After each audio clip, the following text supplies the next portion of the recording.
जय हिंद दोस्तों। आज के इस क्लास में हम कवर करेंगे आपका बीए थर्ड सेमेस्टर 2023-24। ठीक है, 2023-24 से एग्ज़ाम है। 2024 के लिए मोस्ट इम्पोर्टेंट है। ठीक है, 2023 में भी आपका एग्ज़ाम हो रहा है, उसके लिए भी मोस्ट इम्पोर्टेंट है। पेपर है दोस्तों मेडिवल हिस्ट्री, मध्यकालीन इतिहास। दोस्तों जो आपका एडमिट कार्ड मिला होगा उस पर आपका पेपर का नाम लिखा होगा हिस्ट्री ऑफ मॉडर्न इंडिया 1757 से 1857 AD। ठीक है, पेपर कोड है HIS 201। ये DDU का पेपर कोड है HIS 201।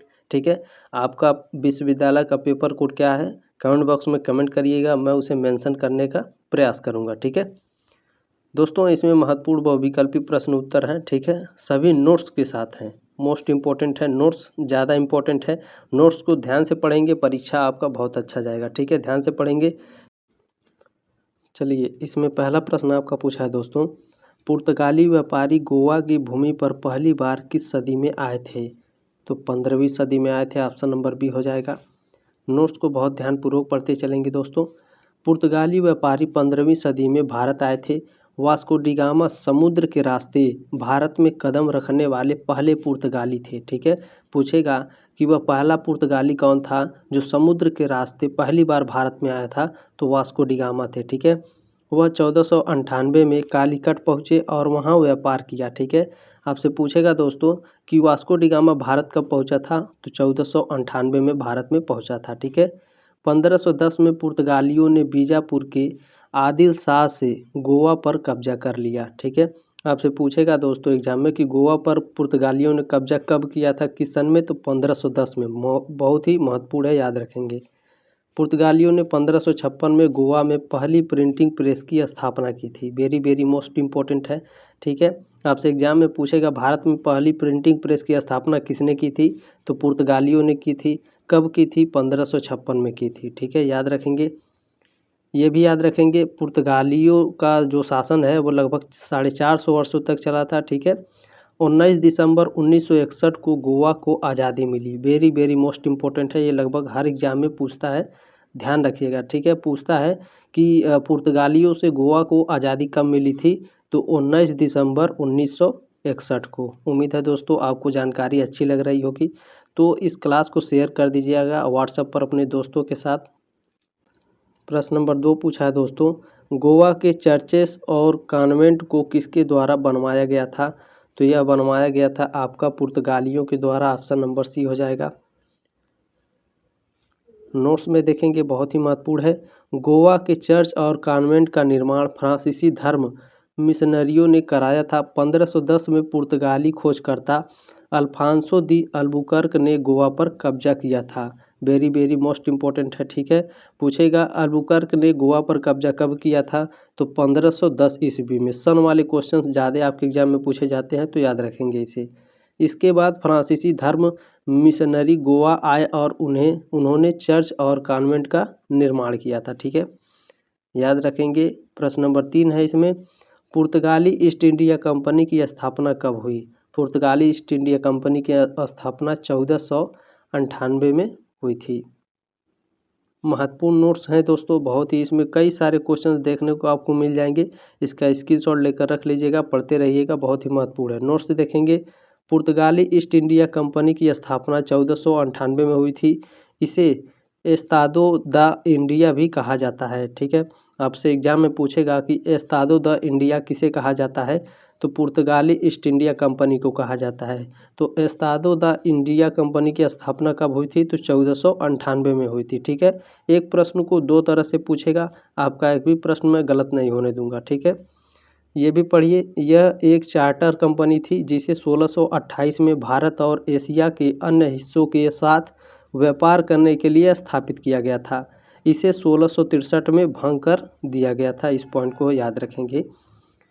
अगला पॉइंट है आपका, भारत में पुर्तगालियों ने 1503 में कोचीन में पहली फैक्ट्री बनाई थी। वेरी वेरी मोस्ट इम्पोर्टेंट है। ठीक है, आपसे पूछेगा एग्जाम में पुर्तगालियों ने सबसे पहली फैक्ट्री कहाँ लगाई थी, तो कोचीन में लगाई थी। किस सन में लगाई थी, तो 1503 में लगाई थी। ठीक है, 1505 में उन्होंने दूसरी फैक्ट्री बनाई थी। ये भी पूछ सकता है कि पुर्तगालियों ने दूसरी फैक्ट्री कब लगाई थी, तो 1505 में लगाई थी। ठीक है, 1510 में गोवा पर पुर्तगालियों का अधिकार हो गया। 1661 में पुर्तगालियों ने बम्बई को दहेज के रूप में ब्रिटेन के राजा को दे दिया। इसके बारे में हम आगे चर्चा करेंगे, ठीक है। ये जो पॉइंट है 1861 में पुर्तगालियों ने बम्बई को दहेज के रूप में ब्रिटेन के राजा को दे दिया। ये क्यों दिया था आगे अभी मैं आपको बता देता हूँ। अगला प्रश्न इस पर देखेंगे, प्रश्न नंबर 4 है, डच ईस्ट इंडिया कंपनी की स्थापना कब हुई थी? तो इसकी स्थापना 1605 ईस्वी में हुई थी। सन वाले प्रश्न ज़्यादातर पूछे जाएंगे, आपको याद रखना है, नोट्स को ध्यान से पढ़ेंगे। डचों का मुख्य उद्देश्य भारत और दक्षिण पूर्व एशिया से पुर्तगाली और ब्रिटिश व्यापारिक शक्तियों को खत्म करना था। 1605 में डचों ने आंध्र प्रदेश के मूसुलीपट्टम में अपनी पहली फैक्ट्री स्थापित की। बाद में उन्होंने भारत के अन्य भागों में भी व्यापारिक केंद्र स्थापित किए। वेरी वेरी मोस्ट इम्पोर्टेंट है ये सभी, ठीक है। आपसे एग्जाम में पूछेगा डचों ने सबसे पहली फैक्ट्री अपनी कहाँ स्थापित की थी? तो आंध्र प्रदेश में स्थापित की थी। किस सन में की थी? तो 1605 ईस्वी में की थी। किस जगह पर की थी आंध्र प्रदेश के?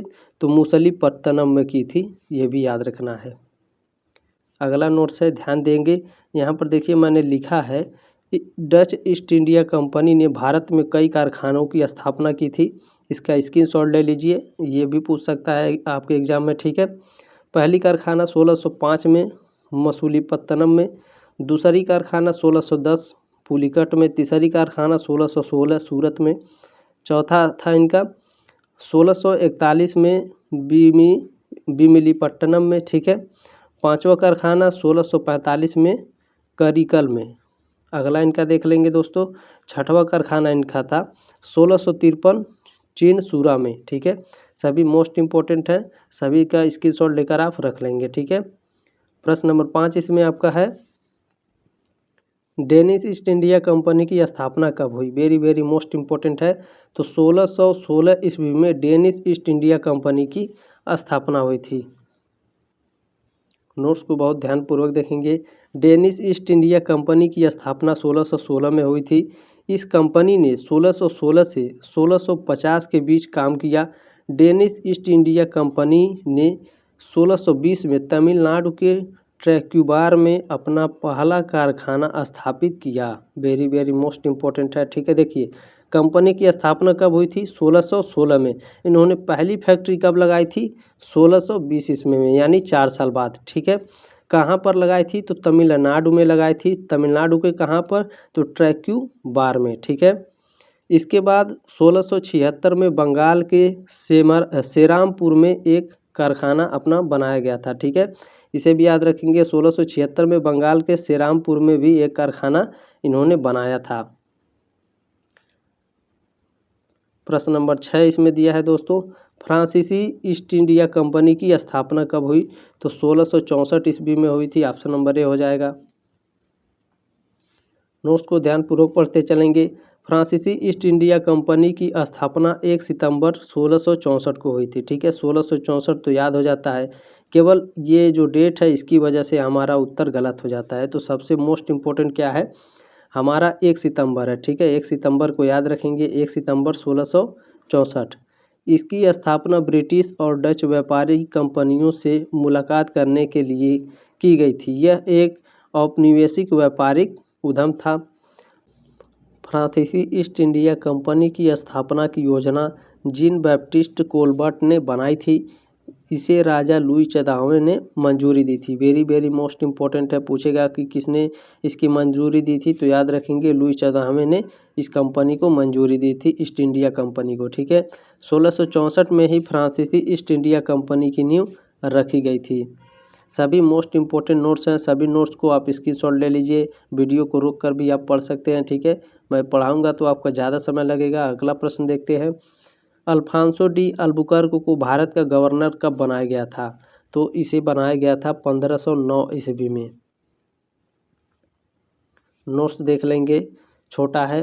पुर्तगाल के राजा ने अल्फांसो डी अल्बुकर्क को 1509 में भारत में पुर्तगालियों का गवर्नर बनाया था।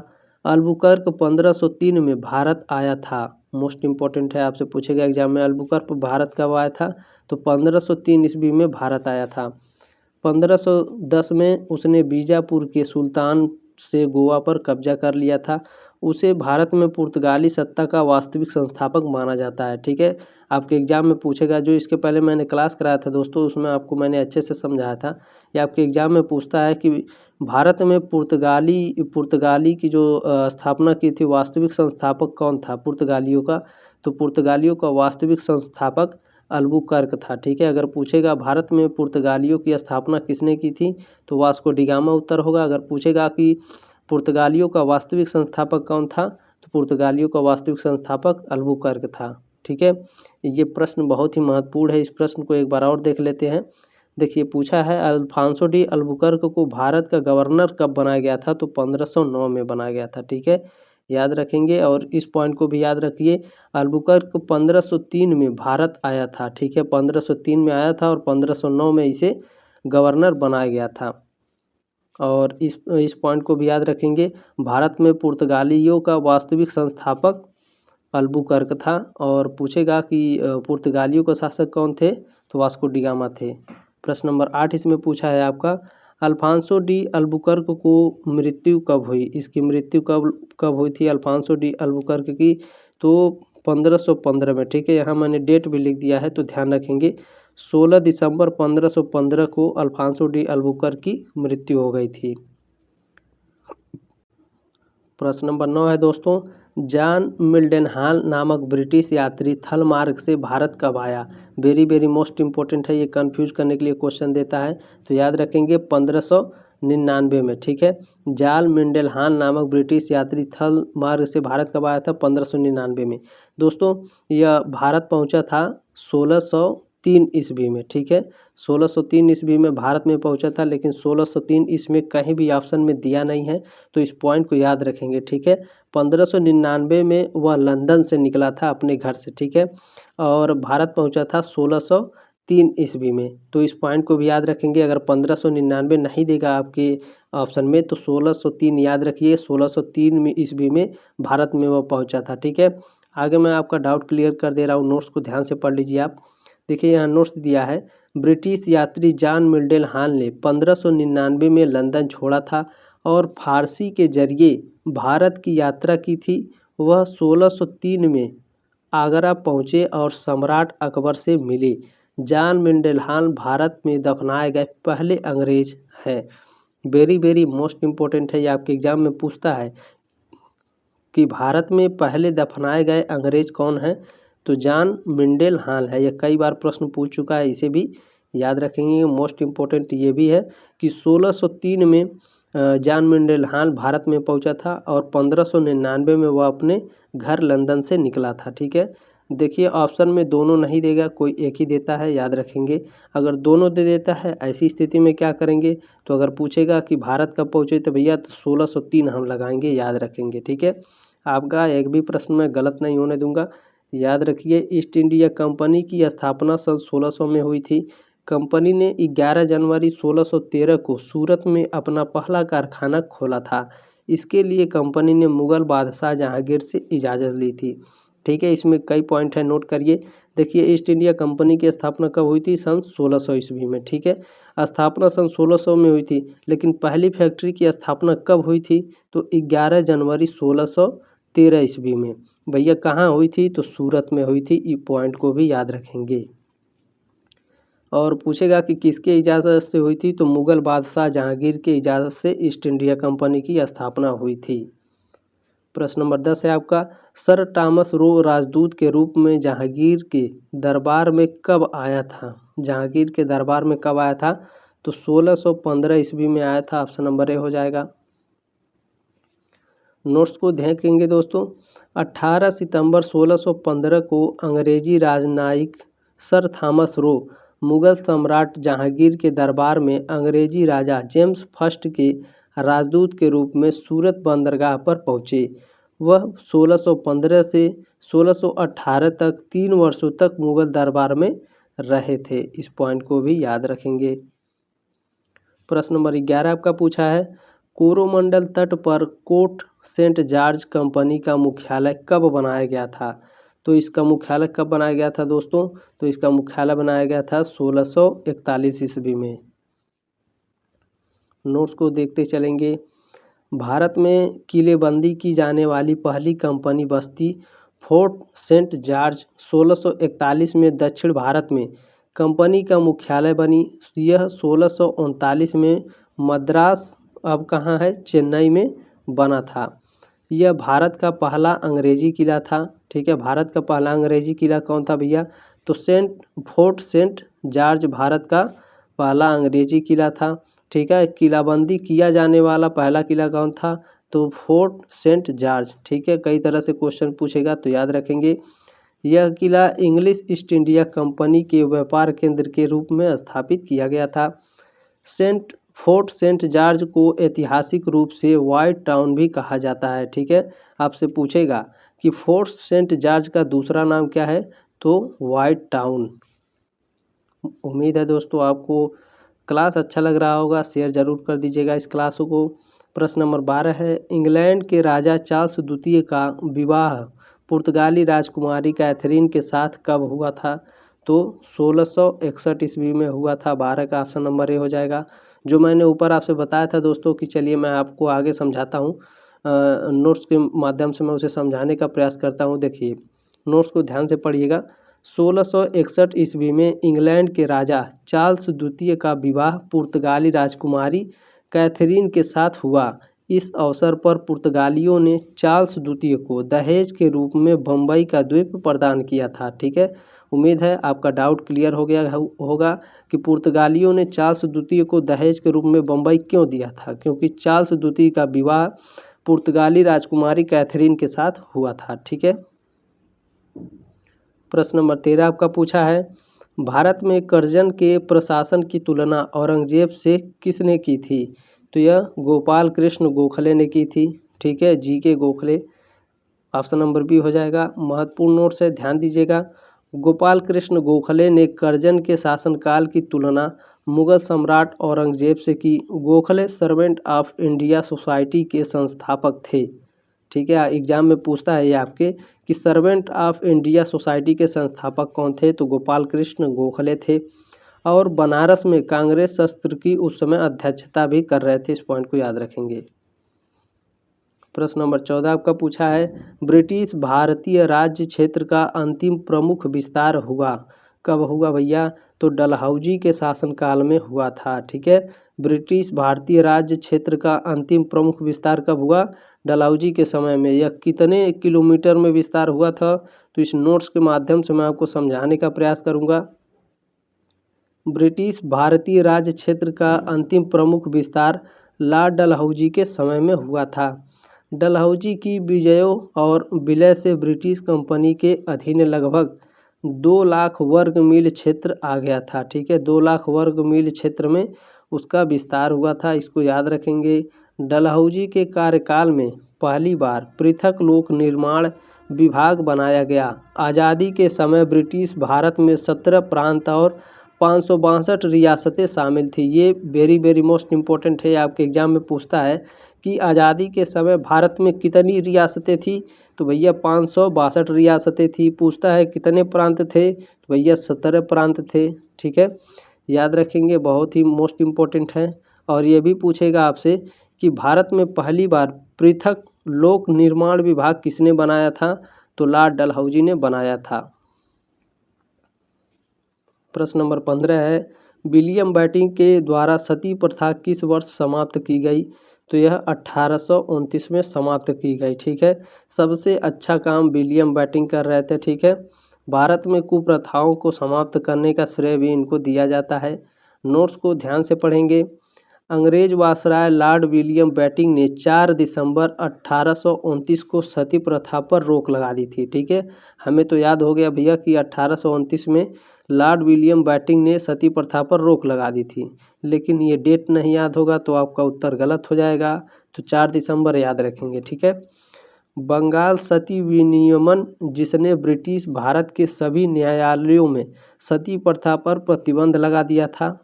सती प्रथा क्या होता है दोस्तों? तो ध्यान रखिएगा, सती एक प्राचीन हिंदू प्रथा थी। इसमें पति के अंतिम संस्कार के दौरान उसकी विधवा पत्नी भी चिता के साथ आत्मदाह कर लेती थी। ठीक है, कितना दयनीय स्थिति होता होगा उस समय। ठीक है, खुद जल जाते हैं तो पता चलता है। प्रश्न नंबर 16 इसमें पूछा है आपका 1802 की बसीन की संधि पर हस्ताक्षर किसके मध्य हुए थे? तो यह अंग्रेज और बाजीराव के बीच हुए थे। नोट्स को ध्यान से पढ़ेंगे। 1802 में बसीन की संधि पर हस्ताक्षर अंग्रेजों और मराठा पेशवा बाजीराव द्वितीय के बीच हुए थे। ठीक है, आपसे पूछता है दोस्तों एग्जाम में कि बसीन की संधि किस सन में हुई थी? तो 1802 भी याद रखेंगे। किसके किसके मध्य हुई थी भैया? तो अंग्रेजों और मराठा पेशवा बाजीराव द्वितीय के मध्य। ठीक है, यह संधि 31 दिसंबर 1802 को हुई थी। ठीक है, देखिए मैं यहाँ पर बताना भूल गया, 1802 तो याद हो गया, 31 दिसंबर भी हम याद कर लेंगे। ठीक है, 31 दिसंबर 1802। इस संधि के तहत पेशवा ने 6000 अंग्रेज सैनिकों को पुणे में रखने की सहमति दी थी। प्रश्न नंबर 17 है प्राचीन स्मारक संरक्षण एक्ट किस गवर्नर जनरल के कार्यकाल में पारित हुआ? तो यह लॉर्ड कर्जन के शासनकाल में पारित हुआ। नोट्स को ध्यानपूर्वक पढ़ेंगे। प्राचीन स्मारक संरक्षण अधिनियम 1904 में पारित किया गया था। यह प्राचीन स्मारकों और पुरातात्विक, ऐतिहासिक या कलात्मक रुचि की वस्तुओं के संरक्षण के लिए प्रदान करने वाला एक अधिनियम था। इसे लॉर्ड कर्जन के समय में पारित किया गया था। ठीक है, याद रखेंगे, इम्पोर्टेंट है ये। अगला प्रश्न है आपका किस कंपनी ने सर्वप्रथम भारत में रेल यात्रा प्रारंभ की थी? तो ग्रेट इंडियन पेनिनसुला रेलवे ने भारत में सर्वप्रथम रेल यात्रा शुरू की थी। नोट्स जो दिए गए हैं बहुत ही महत्वपूर्ण हैं, इसमें कई प्रश्न आपको देखने के मिल जाएंगे।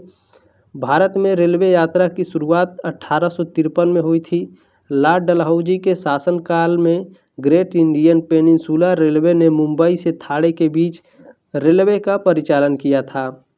16 अप्रैल 1853 को लॉर्ड डलहौजी ने बोरी बंदर यानी बॉम्बे से थाने के बीच 34 किलोमीटर लंबी पहली रेलवे लाइन को यात्री ट्रेनों के लिए खोला गया था।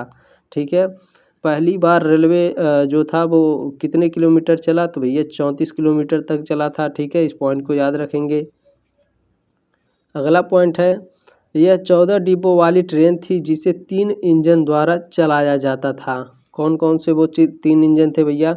तो साहिब, सिंध और सुल्तान। ठीक है, ये तीनों मोस्ट इम्पोर्टेंट है, आपके एग्जाम में पूछता है कि इनमें से कौन जो थाने और मुंबई के बीच चलने वाली इंजन थी इनमें से कौन नहीं है? निगेटिव में देता है, एक दूसरा इंजन दे देगा। ठीक है, तो जब आप ध्यान से पढ़े रहेंगे तभी आप प्रश्न का उत्तर दे पाएंगे। ठीक है, याद रखेंगे साहिब, सिंध और सुल्तान। अगला नोट्स है भारत में रेलवे की शुरुआत का श्रेय लॉर्ड डलहौजी को दिया जाता है। उन्होंने 1853 में अपने प्रसिद्ध रेलवे मिनट के जरिए ब्रिटिश सरकार को भारत में रेल शुरू करने के लिए राजी किया था। अगला नोट्स है आपका भारत की पहली railway company Madras railway company थी। आपसे पूछता है एग्जाम में भारत की पहले रेलवे कंपनी कौन थी भैया? तो मद्रास रेलवे कंपनी। ठीक है, यह कंपनी 8 मई 1845 को बनी थी। भारत की दूसरी railway company east India railway थी। यह कंपनी 1 जून 1845 को बनी थी। 15 अगस्त 1854 को इस कंपनी ने हावड़ा से हुगली तक 37 किलोमीटर ट्रेन चलाई थी। सभी मोस्ट इम्पोर्टेंट नोट्स हैं। उम्मीद है आपको क्लास अच्छा लग रहा होगा दोस्तों, इसे शेयर ज़रूर कर दीजिएगा व्हाट्सएप पर। प्रश्न नंबर 19 है निम्नलिखित में से कौन भारत का एकमात्र यहूदी वायसराय थी? यहूदी वायसराय था। ठीक है, याद रखेंगे कौन था? तो यह लॉर्ड रीडिंग थे। ऑप्शन नंबर डी हो जाएगा। नोट्स को बहुत ध्यानपूर्वक पढ़ने का प्रयास करेंगे। लॉर्ड रीडिंग भारत के एकमात्र यहूदी वायसराय थे। उनका कार्यकाल 1921 से 1926 तक रहा। यह भी पूछता है, ठीक है, कि लॉर्ड रीडिंग का शासनकाल भारत में कब से कब तक रहा? तो 1921 से 1926 तक रहा। लॉर्ड रीडिंग के कार्यकाल के दौरान ही प्रिंस ऑफ वेल्स भारत आए थे और मोपला विद्रोह हुआ था। भारत के पहले वायसराय कौन थे भैया? तो लॉर्ड कैनिंग थे। भारत सरकार अधिनियम 1858 के तहत लॉर्ड कैनिंग भारत के पहले वायसराय और गवर्नर जनरल बने। ठीक है, पूछता है कि भारत के पहले गवर्नर जनरल कौन बने थे, तो भैया कौन बने थे, लॉर्ड कैनिंग बने थे। ठीक है, ये भी याद रखेंगे, बहुत ही महत्वपूर्ण नोट्स है। अगला है दोस्तों 15 अगस्त 1947 को 15 अगस्त 1947 को भारत आज़ाद हुआ था। उस समय लॉर्ड माउंटबेटन ब्रिटिश भारत के आखिरी वायसराय थे। ठीक है, पूछता है कि भारत के अंतिम वायसराय कौन थे, तो अंतिम वायसराय कौन थे भैया, तो लॉर्ड माउंटबेटन थे। ठीक है, अगला प्रश्न है आपका लॉर्ड कॉर्नवालिस की कब्र कहाँ स्थित है। ये वेरी वेरी मोस्ट इम्पोर्टेंट है, ये लगभग हर एग्जाम में पूछता है। तो उत्तर प्रदेश के गाजीपुर में है। नोट्स को मैं यहाँ ध्यान से पढ़ाने का प्रयास करूँगा आपको। लॉर्ड कॉर्नवालिस की कब्र उत्तर प्रदेश के गाजीपुर में है। यह मकबरा वाराणसी से करीब 70 किलोमीटर दूर स्थित है। लॉर्ड कॉर्नवालिस भारत में अस्थायी बंदोबस्त, न्यायिक संहिता और भारतीय लोक सेवा के प्रवर्तक थे। 5 अक्टूबर 1805 को गाजीपुर के गौसपुर गांव के पास 66 साल की उम्र में उनका निधन हो गया। ठीक है, ये भी याद रखेंगे दोस्तों। भारतीय सिविल लोक सेवा के प्रवर्तक कौन थे, तो लॉर्ड कॉर्नवालिस थे। यह भी पूछता है आपको। ठीक है, यह भी पूछता है कि भारत में अस्थायी बंदोबस्त के संस्थापक कौन थे, तो लॉर्ड कॉर्नवालिस थे। ठीक है, पूछेगा कि लॉर्ड कॉर्नवालिस का मृत्यु कब हुआ था, तो भैया 5 अक्टूबर 1805 को हुआ था। कहाँ हुआ था, तो उत्तर प्रदेश के गाजीपुर में हुआ था। ठीक है, नोट्स से आपके इतने सारे प्रश्न बनते हैं। ठीक है, उम्मीद है दोस्तों जानकारी आपको अच्छी लगी होगी। शेयर जरूर करिएगा, सब्सक्राइब कर लीजिए, लाइक कर दीजिएगा। मिलते हैं अगले क्लास में, तब तक के लिए जय हिंद, वंदे मातरम।